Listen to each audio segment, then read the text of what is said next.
Now, Holly Willoughby did her extraordinary speech on Monday, and it's been recreated by Anne Widdicombe on the Jeremy Vine show on Channel 5. I'll come to that in a minute. First, Piers Morgan has talked in support of Holly Willoughby, pointing out that she is likely to experience the same thing that his co-host Susanna Reid experienced after he flounced off in March 2021. If you remember, he was the co-anchor of Good Morning Britain.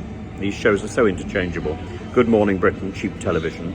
Good Morning Britain, after 41,000 complaints because he disbelieved Meghan Markle. And he says that Holly Willoughby is now in the same implausible, impossible position as Susanna Reid. He pointed out that she will suffer the Susanna Reid fate. She's been through about 15 blokes now, and none of them live up to me. He said, I was trying to say that with a straight face. Spoils the joke, of course. Why bother, Piers, really? So much better to rub in the innuendo and let the audience get there first and enjoy the fun. Piers Morgan uncensored? There's nothing uncensored about Piers Morgan. It's as scripted as Holly Willoughby, and not terribly well scripted. He pointed out something which I hadn't really thought of, and it's true, of course, that Holly Willoughby was obliged to come back to This Morning contractually after her 2-week break. He said it's tough, it's difficult in an arranged marriage which has failed on screen, and I entirely agree. That really must be very tough. She is an absolute trooper from that point of view. But equally, I don't think she's, she's as loyal as Philip Schofield, I suppose, was to his brother. But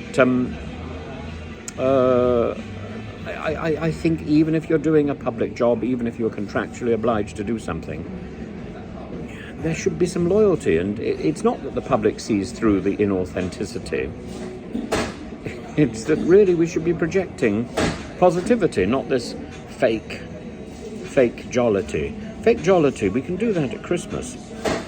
And Josie Gibson, well, she's a lightweight replacement, really. There's little chemistry between Holly and Josie. That will fail. But Josie, of course, has a very good agent who's the daughter of one of the senior execs in ITV. So, there we are. The best, the least said about that, the better. And back to Anne Widdicombe's recreation of Holly Willoughby's speech, in case anybody missed it.